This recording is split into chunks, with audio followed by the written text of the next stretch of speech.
नमस्कार। तो अभी मेरे साथ मौजूद हैं विकास विधूड़ी जी, जो कि छात्र नेता हैं।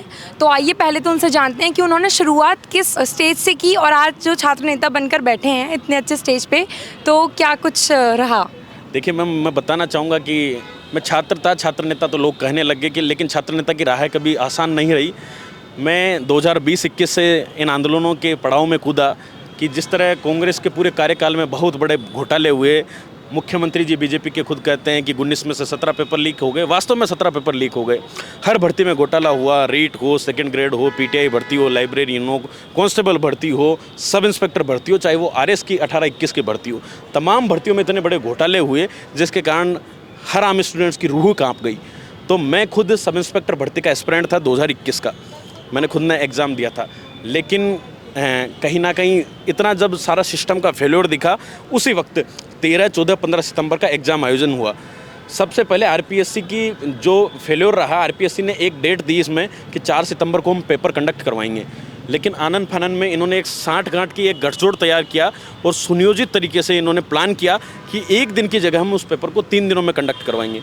ये पेपर 13, 14 और 15 तारीख को हुआ और तभी से इसमें भ्रष्टाचार की बू नज़र आने लगी। 13 तारीख को बीकानेर से पेपर लीक हुआ, बीकानेर से पाली चला गया। बीकानेर के एक रामसाई सीनियर सेकेंडरी स्कूल से पेपर लीक हुआ।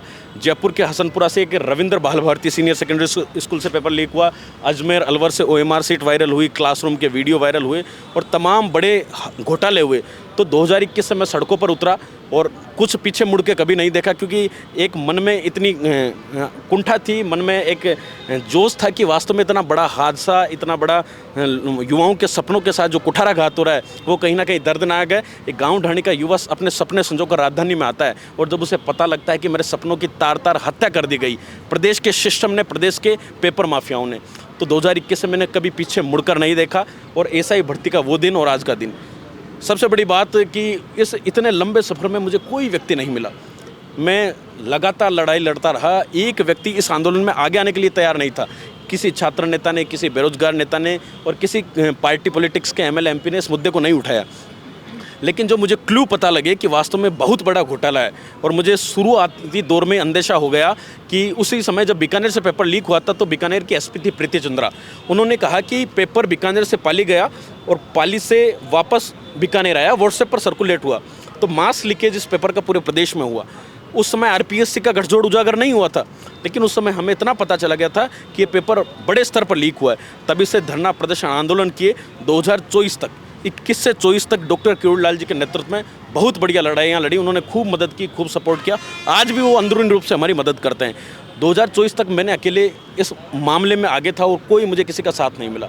जब 24 में उपचुनाव थे अंतिम दौर में, तो जब उपचुनाव दिसंबर में थे तो कुछ सूझा नहीं और उस समय ये वाकया इतना बढ़ गया कि एसओजी ने कोर्ट में चार्जशीट पेश कर दी और चार्जशीट पेश करके बताया कि सब इंस्पेक्टर भर्ती का पेपर 35 दिन पहले लीक हो गया।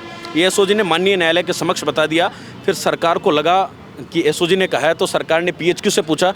पुलिस हेडक्वार्टर के डीजी ने कहा कि बिल्कुल सर, इसमें भर्ती को निरस्त करना ही एकमात्र विकल्प है। उस डीजी के बाद सब कमेटी, सरकार ने एक 6 मंत्रियों की कमेटी बनाई। उस 6 के 6 कैबिनेट मंत्री थे। उस कमेटी में किरोड़ी लाल जी नहीं थे और उन 6 मंत्रियों ने भी आनन फानन में जो रिपोर्ट दी उसमें कहा कि भर्ती परीक्षा को निरस्त कर देना चाहिए, क्योंकि इसमें छटनी का कोई विकल्प बचता नहीं है। इसमें हम देख नहीं सकते कि कौन सा अभ्यर्थी योग्य है, कौन सा अयोग्य है। इतना वाकया हो गया, मुझे पता लगा कि एसओजी ने भी चार्जशीट पेश कर दी। 35 दिन पहले पेपर लीक हो गया। तो जब 21 से 24 तक अकेले लड़ाई लड़ी, जितनी युवा साथियों की मदद से, जितना मैं इस मामले में आगे बढ़ पाया, एसओजी से मैं अन्य नेताओं से मिला, किरोड़ी लाल जी से मिला, गृह मंत्री से मिला, तो तमाम लोगों पूर्ववर्ती सरकार में हमने खूब मांग रखी। 24 तक एक व्यक्ति भी साथ नहीं आया, लेकिन हमने 5 से 7 बार इस शहीद स्मारक पर प्रदर्शन किया। जैसे तैसे बच्चों को इकट्ठा करके गुजर की थड़ी से, रिद्धि सिद्धि से गुजर की थड़ी तक हमने 2 बार कैंडल मार्च किया।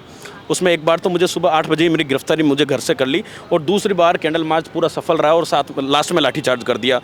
हमने पत्रिका गेट पर आंदोलन किया, सांकेतिक फांसी के साथ हमने सेंट्रल पार्क में प्रदर्शन किया। लास्ट में जब कुछ भी नहीं बचा, थक हार के मैं अकेला था, तो मैंने मेरे भाई को पुकारा। तो मैंने देखा कोई ऐसा साथी हो जो मुझे मिले मेरे साथ, तो क्योंकि अकेला व्यक्ति कहाँ तक लड़ेगा। 3 साल हो गए, कोई साथ में मिला नहीं और पानी की टंकी पे अकेला व्यक्ति चढ़ नहीं सकता।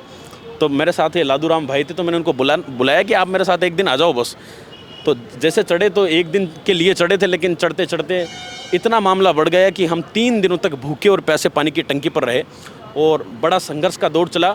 लेकिन मैं धन्यवाद देना चाहूँगा कि वास्तव में ऐसी शख्सियत जो अपने भाई के दौसा के उपचुनाव को छोड़कर हमारे बीच चली आई, उनका नाम है डॉक्टर किरोड़ी लाल मीणा।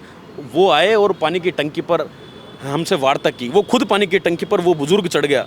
सोचिए, वो 75-80 साल का कैबिनेट मंत्री युवाओं के दर्द को सुनकर दौसा से जयपुर चला आया और जयपुर आने के बाद खुद पानी की टंकी पर क्रेन के माध्यम से चढ़ा और लगभग 1-1.5 घंटे तक हमारी लंबी वार्ता टंकी के ऊपर चली माननीय मंत्री जी से।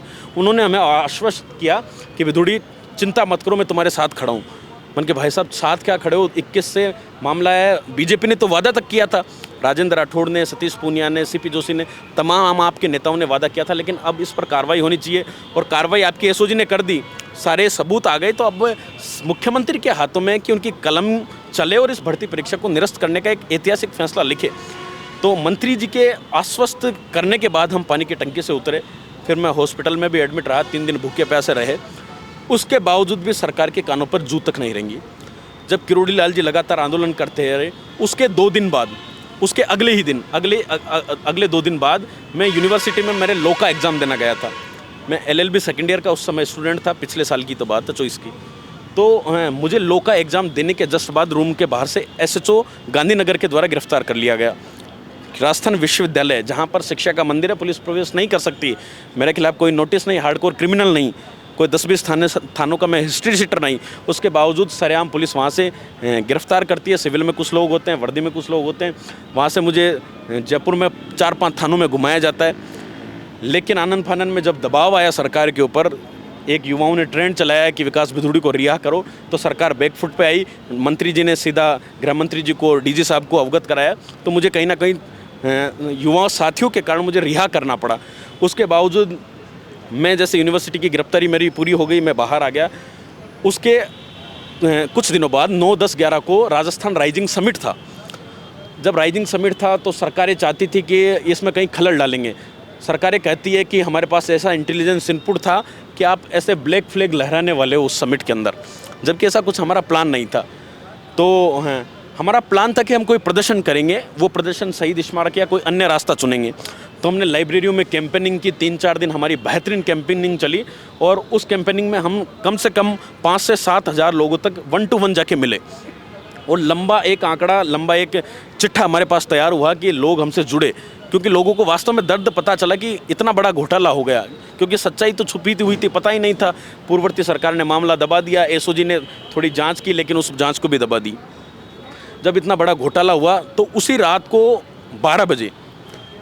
12 बजे एसएचओ महेश नगर में, महावीर नगर में रहा था। एसएचओ महेश नगर मेरे मकान पर आती है। 9, 10, 11 का राइजिंग राजस्थान समिट था, उससे पहले की घटना है, उससे पहले 4 तारीख की ये घटना है। तो वो लोग सब मेरे घर पे आते हैं। एसएचओ महेश नगर पूरे जाब्ते के साथ आती है और मेरी गिरफ्तारी करने की कोशिश करती है। उससे पहले वो हमारी जो स्टूडेंट मूवमेंट में, जो जब लाइब्रेरी में हम कैंपेनिंग के लिए जाते थे, तो हमारी एक साथी थी मंजू शर्मा, उसको ऑलरेडी गिरफ्तार करके वो लाए हुए थे। वो गाड़ी में बाहर बैठी हुई थी और वो सब लोग मुझे गिरफ्तार करने आते हैं। फर्स्ट फ्लोर पे मेरा घर था, मैं रहता था जिस रूम में। तो पुलिस वाले गेट फांद कर 12 बजे कूदते हैं और गेट खटखटाते हैं, बाहर से नज़रबंद कर देते हैं, ताला लगा देते हैं।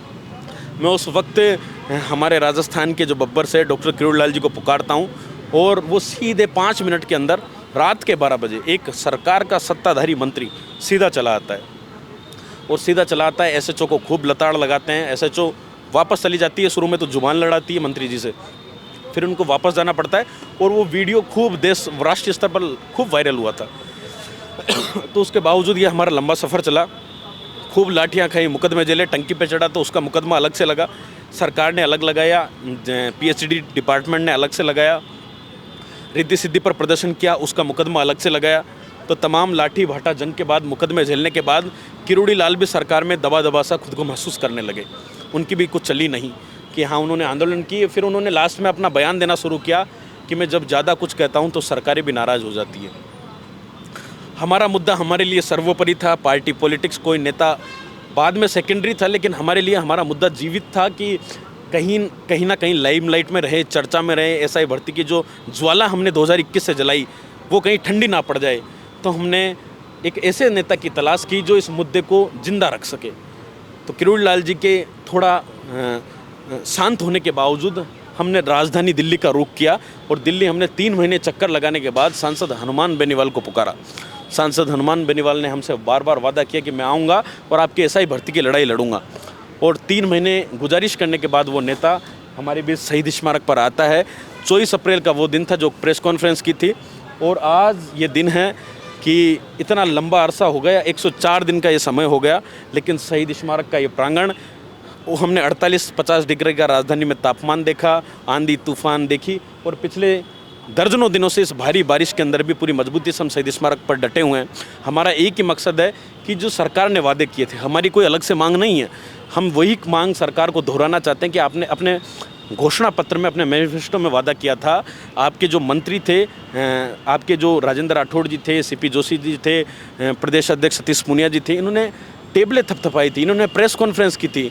राजेंद्र राठौड़ जी तो विधानसभा में मैं थपथपा के कहते थे कि एसआई भर्ती अगर हमारी सरकार सत्ता में आएगी तो रद्द करेंगे। एक सेकंड में आपको रुकना चाहूँगी। बात करिए आपने किरोड़ी लाल मीणा जी की, तो जिस प्रकार से उनका पहले जितना समर्थन दिखा था अब उतना नहीं दिख रहा है, बिल्कुल ही मतलब थमसा गया है। ऐसा क्या कारण रहा है कि किरोड़ी लाल मीणा जी अब आपके साथ नहीं दिखते?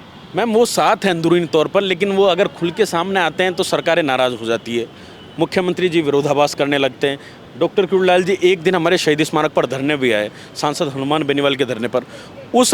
उस धरने पर जब किरोड़ी लाल जी आए तो उसकी रिपोर्ट यहाँ के नेताओं ने दिल्ली तक कर दी कि डॉक्टर किरोड़ी लाल जी दूसरों के धरने पर जा रहे हैं और हवा देने का काम कर रहे हैं, जबकि वो तो बेरोजगारों की लड़ाई लड़ रहे हैं। भारतीय जनता पार्टी को भूलना नहीं चाहिए कि वही किरोड़ी लाल जो विपक्ष में, जब सरकार आपकी विपक्ष में थी 2021 में, वही किरोड़ी लाल इसी एसआई भर्ती के मुद्दों को लेकर इस शहीद स्मारक पर, इस नींव की छाँव में जो पीछे दिख रही है, इस छाँव में 5 दिनों तक दिन रात अनशन पर बैठा था। यहाँ पर 5 दिनों तक किरोड़ी लाल ने धरना दिया था। उसके बावजूद एक प्रेस कॉन्फ्रेंस की और आह्वान किया कि मैं बहुत बड़ा आंदोलन करूंगा, और उस आंदोलन के लिए दौसा से जयपुर 50,000 लोगों के साथ कूच किया, और घाट की गुणी पर 10 से 12 दिन आंदोलन चला, जिसमें मैं शरीक रहा। 5 दिनों तक यहाँ शरीक रहा और पूरी मजबूती से लड़ाई लड़ी। और उन्हीं के आंदोलन की बदौलत पेपर लीक का आंदोलन किया, रीट का उन्होंने आंदोलन किया, सब इंस्पेक्टर किया, वीरांगनाओं के मुद्दों पर भी उन्होंने लड़ाइयाँ लड़ी, बेरोजगारों के मुद्दों पर उन्होंने लड़ाइयाँ लड़ी। और उन्हीं के संघर्ष की बदौलत पूरे प्रदेश का नौजवान इस बात का गवाह है, पूरे प्रदेश की जनता इस बात का गवाह है कि अगर भारतीय जनता पार्टी अगर 2023 में सत्ता में आई तो पेपर लीक के मुद्दे पर आई, और युवा जो हताश और निराश था, जो ठगा ठगा सा महसूस कर रहा था कि राजस्थान में भ्रष्टाचार चरम पर है, इतने मास स्तर पर पेपर लीकेज हो गए, महिलाएं सुरक्षित नहीं हैं, युवा सुरक्षित नहीं है, ठगा ठगा सा महसूस कर रहा है। तो जो किरोड़ी लाल ने जो सड़कों पर संघर्ष किया, जो लाठियाँ खाई, मुझे पता है वीरांगनाओं के मुद्दों पर उनकी गर्दन मरोड़ दी गई थी, उनके कपड़े फाड़ दिए गए थे, कपड़े उतार लिए गए थे, इतनी उनके साथ बर्बरता की गई। लेकिन उस नेता ने जो संघर्ष किया, उन संघर्ष की बदौलत 2023 में आज मुख्यमंत्री जी उस सत्ताधारी कुर्सी पर बैठे हुए हैं। लेकिन मुख्यमंत्री जी और पूरी भारतीय जनता पार्टी भूल गई कि किरोड़ी लाल जी ने एसआई भर्ती के लिए संघर्ष किया था, और हमारा मुद्दा था एसआई भर्ती, आरपीएससी हमारा मुद्दा था। लेकिन आज उस मुद्दे पर ये लोग मुखर होकर बोलने को तैयार नहीं है। ये हमारा दुर्भाग्य है, पूरे प्रदेश का दुर्भाग्य है कि जिस बात को इन्होंने विधानसभा में बड़ी मजबूती के साथ किया था, अगर विधानसभा में मुखरता के साथ कर रहे हैं तो जनता भरोसा करती है कि कोई नेता विधानसभा में जाकर बोल रहा है, मतलब किसी जिम्मेदारी के साथ बोल रहा है, उसका दायित्व बनता है, उसकी रेस्पॉन्सिबिलिटी बनती है कि सत्ता में आएंगे तो कुछ करेंगे। लेकिन ढाक के 3 पात जो पिछली सरकार में था वही आज के हालात हैं। किसी ने कुछ नहीं किया। राजेंद्र राठौड़ जी के तो सुर ही बदल गए। वो तो कहते हैं कि चाहे 100 दोषी छूट जाएं लेकिन एक निर्दोष की हत्या नहीं होनी चाहिए। वो ये भूल गए कि 100 दोषी जब सिस्टम में जाएंगे तो सिस्टम को किस तरह झकझोर देंगे, वो किस तरह सिस्टम को कुचलने का काम करेंगे, सिस्टम में किस तरह बहन बेटियों के साथ जो अत्याचार होगा, जो बलात्कार की घटनाएं होंगी।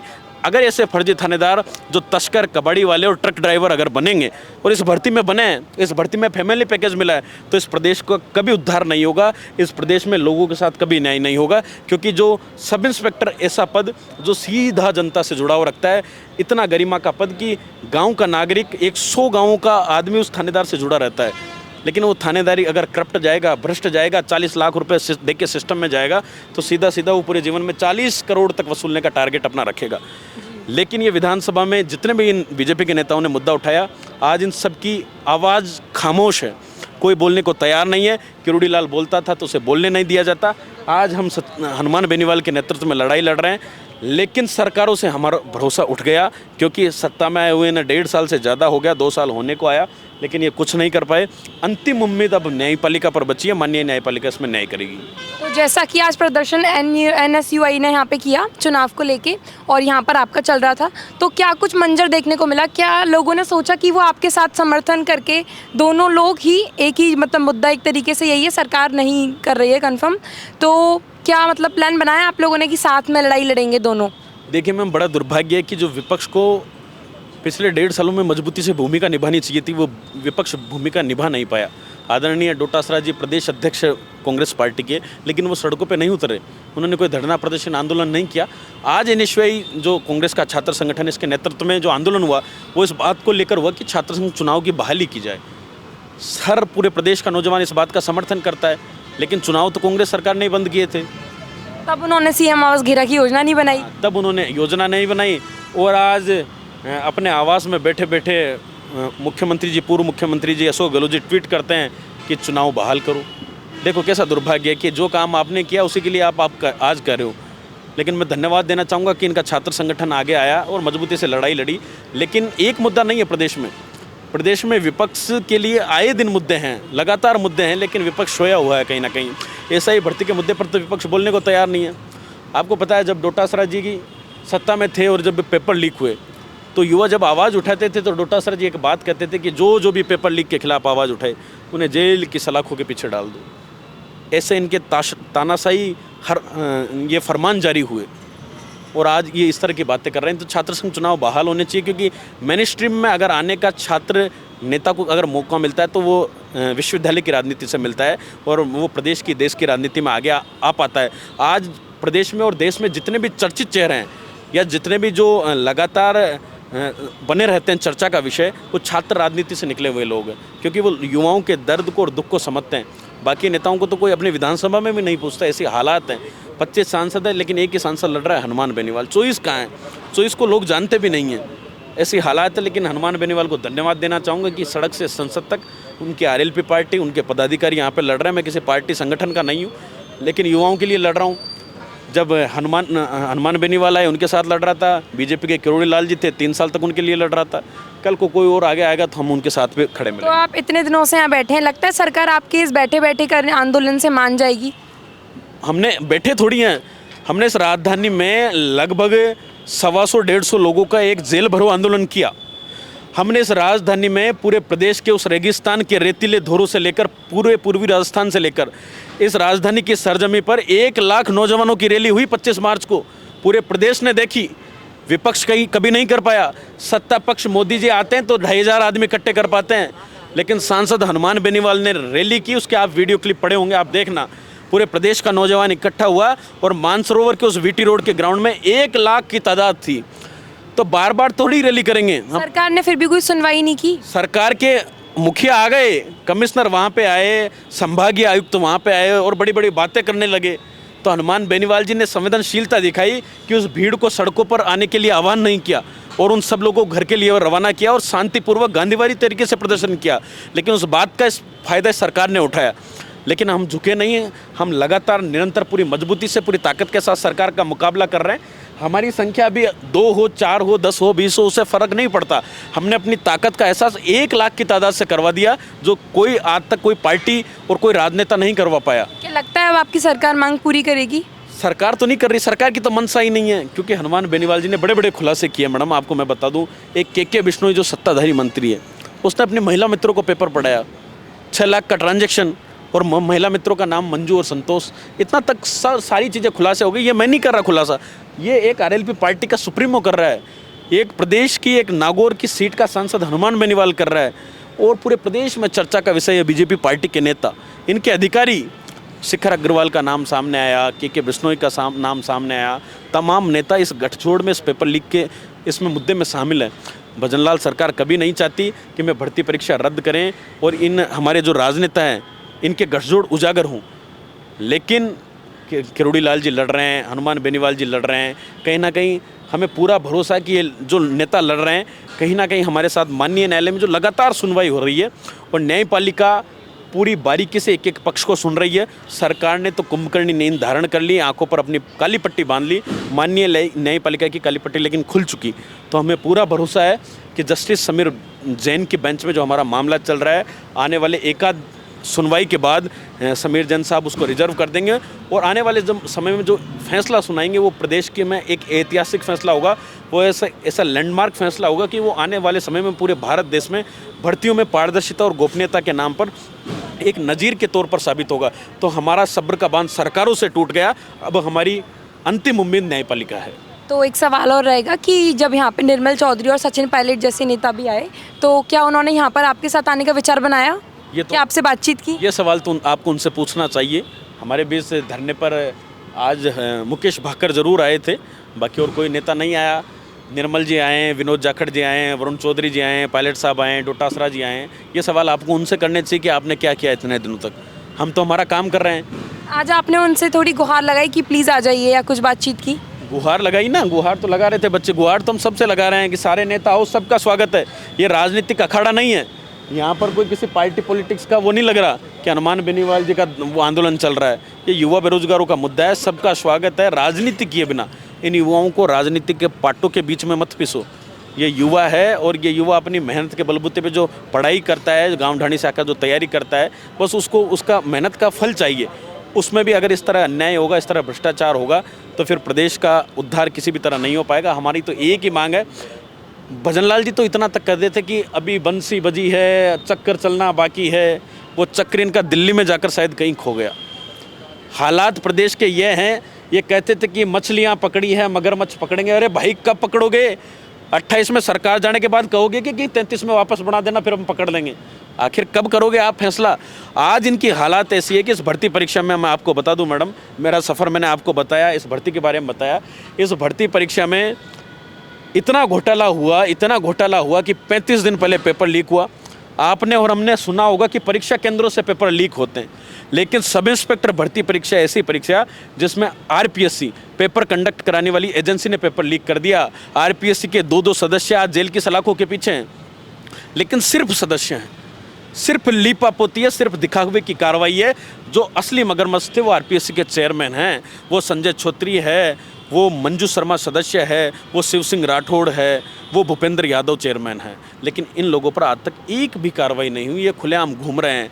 आरपीएससी के सदस्य रामू राम रायका की बेटी और बेटे टॉप रैंक के साथ थानेदार बन गए, लेकिन दुर्भाग्य देखिए राजस्थान सरकार की कमज़ोर पैरवी के कारण वो फर्जी थानेदार जो एसओजी की नज़र में आरोपी थे, जो माननीय न्यायपालिका की नज़र में आरोपी थे, वो कमज़ोर पैरवी के कारण सुप्रीम कोर्ट से जमानत पर बाहर आ गए। इनकी मछलियाँ जो इन्होंने पकड़ी थी वो तो वापस समुद्र में गोता मारने लग गई, और ये बात मगरमच्छ को पकड़ने की करते हैं। तो ऐसा हास्यास्पद विषय इस राजस्थान की सरकार के साथ है। भजनलाल जी ने तो बंसी बज गई इनकी, चक्कर इनसे चला नहीं। चक्कर मुझे लगता है प्रदेश का नौजवान 28 में मजबूती से चलाएगा और इनको इनकी ताकत का एहसास करवाएगा। और जिस तरह ये गिरिराज जी महाराज की झूठी कस्में खाते हैं, तो गिरिराज जी महाराज प्रदेश के सब लोगों के साथ न्याय करते हैं। और वास्तव में हो सकता है कि 28 में नहीं देखना पड़े, 2-4-6 महीने बाद ही भजनलाल जी की कुर्सी खिसक जाए। कोई बड़ी बात नहीं होगी, अतिशयोक्ति नहीं होगी। मैंने तो सबसे बड़ी बात भजनलाल जी के साथ 1.5 महीना काम किया है। भजनलाल जी जब भरतपुर से आए थे, इन्होंने टिकट तो भरतपुर से मांगा था और सांगानेर विधानसभा में आ गए। मैं भी संयोग से यहीं रहता था। मुझे शौक था कि ग्राउंड पे जाकर मैं पॉलिटिक्स का कुछ सीख पाऊँ, गुर सीख पाऊँ। तो मैं भी भजनलाल जी के साथ प्रचार करने चला गया। बीजेपी का आदमी नहीं था, मैं तो भजनलाल जी के साथ चला गया। लेकिन संयोगवश उनकी मैंने कई मानसरोवर में कई उनकी सभाएं हुई, मैं संबोधित करता था। मैं जाके कहता था कि अब हम हमारे बीच 3 बार के प्रदेश महामंत्री आदरणीय भजनलाल शर्मा जी पधारे हैं। लेकिन संयोगवश ऐसा कुछ हुआ कि वो विधायक बने, और विधायक बनने के बाद सांगानेर क्या बीजेपी बाहुल्य सीट है, बीजेपी का कोर वोटर है वहाँ पर, चाहे वो सिंधी हो, छिपा वोटर हो, जनरल वोटर हो। तो भजनलाल जी जीते और आलाकमान ने इनको मुख्यमंत्री बना दिया। लेकिन जिन वादों के साथ इनको खरा उतरना चाहिए था वो उतरे नहीं। मैं तो इतना तक था कि मैं जब इनसे पहले दिन जुड़ा तो मैंने इन्हें कहा, चुनाव तो 23 में थे, मैं तो 21 से लड़ता आ रहा था। मैंने इनको कहा कि भाई साहब, एक सब इंस्पेक्टर का आंदोलन कर रहा हूँ, मुद्दा चल रहा है, अगर आपकी सरकार आ जाए, बीजेपी जीत जाए, तो आप मेरी मांग उठाना। लेकिन आज सोचो मांग क्या, वह आदमी मुख्यमंत्री बन गया। लेकिन उस आदमी ने मुख्यमंत्री बनने के बाद हठधर्मिता धारण कर ली और अब क्रेडिट की लड़ाई के क्रेडिट के चुंगल में फंस गए। वो नहीं चाहते हम किरोड़ी लाल को क्रेडिट दे, वो नहीं चाहते हम हनुमान बेनीवाल को क्रेडिट दे। अरे भाई, जो सड़कों पे लड़ेगा उसको तो क्रेडिट मिलेगा। कब तक रोकेंगे? कब तक आप रोक नहीं पाओगे। लेकिन इन राजनेताओं की राजनीति के बीच में युवाओं का बंटाधार हो गया और हम न्याय मांग रहे हैं, न्याय मिल नहीं पा रहा। लेकिन पूरी उम्मीद है इन तानाशाही सरकारों के खिलाफ कोई सी भी हो, कोई सा भी नेता हो, पूरी मजबूती के साथ लड़ेंगे। यूनिवर्सिटी में खूब लाठियाँ खाई, आज भी मुकदमे चल रहे हैं। हो सकता है कभी भी, अभी तो हमारे ऊपर कुछ नेताओं का हाथ है, लेकिन हो सकता है जब इन नेताओं का हाथ उठ गया तो किसी भी दिन ये हमें गिरफ्तार करके जेल की सलाखों के पीछे डाल के जैसी कर देंगे। तो सरकारों की तो तानाशाही है। जब जब युवा आगे आता है तो पुलिस के दम पर दमनकारी नीति अपनाकर उन्हें पीछे धकेलने का प्रयास किया जाता है। आज जिस तरह देखा मैंने कांग्रेस के राज में भी मैडम कहीं आंदोलन देखे, उनमें मैंने देखा कि पुलिस वालों की एक लेयर बनी रहती है, 2 4 10 20 पुलिस वाले खड़े रहते हैं। आज इन्होंने बैरिकेड से पहले 7 लेयर बना दी। पहली, दूसरी, तीसरी, चौथी, 5वीं। इतना डर किस बात का है भजन लाल जी को? इतना डर किस बात का है? मुख्यमंत्री आवास का घेराव करने का डर है क्या? अगर डर है तो छात्र संघ चुनाव बहाल करो कि नौजवान हैं, बच्चे हैं, इनको मुख्य धारा की राजनीति में आने का मौका दो। आप सरपंच का चुनाव हार गए, इसका मतलब है क्या? अगर आप पर्ची से चुनकर आ गए तो इनको भी पर्ची से लाना चाहते हो क्या? लोकतंत्र की हत्या करना चाहते हो क्या? ये डेमोक्रेसी है, सबको राइट है। इन छात्र संघ चुनाव बहाल होने चाहिए। पूरे देश में हो रहे हैं, राजस्थान में क्यों नहीं हो रहे हैं? लेकिन दोनों सरकारों ने एक दूसरे पर रायता ढोलने का काम कर दिया कि कांग्रेस ने बंद किए, बीजेपी ने बंद किए। अरे भाई, आपकी सरकार सत्ता में, आप इस तरह के उलूल जलूल बयान देकर अपनी जवाबदेहिता से नहीं भाग सकते। आपकी जिम्मेदारी है, आपको अपना दायित्व निभाना पड़ेगा। भजनलाल सरकार से कहना चाहूँगा, छात्र संघ चुनाव बहाल करो, प्रदेश में अपना ज़मीर जगाओ। जिस तरह झालावाड़ में हादसे हो रहे हैं, कहाँ है मुख्यमंत्री जी को? नहीं जाना चाहिए था, वहाँ पर जाना चाहिए था, लेकिन एक शब्द नहीं है, कुछ है ही नहीं। बजट जारी कर दिया 170 करोड़ का हमने। अरे भाई, बजट जारी कर दिया, अब तक आपने किया क्या था? आपने सर्वे करवाया, 3 मास्टरों को सस्पेंड कर दिया, उनको निलंबित कर दिया। क्या हुआ उनको? उनकी गलती थी क्या? उनकी गलती नहीं थी। सीबीओ से लेके, डीईओ से लेके, चीफ सेक्रेटरी से लेके, शिक्षा मंत्री से लेके। शिक्षा मंत्री कहते हैं कि मैं जिम्मेदारी समझता हूँ, तो दे दो इस्तीफा। क्यों नहीं दे रहे? फिर क्यों सत्ता की कुर्सी पर आप बैठे हो?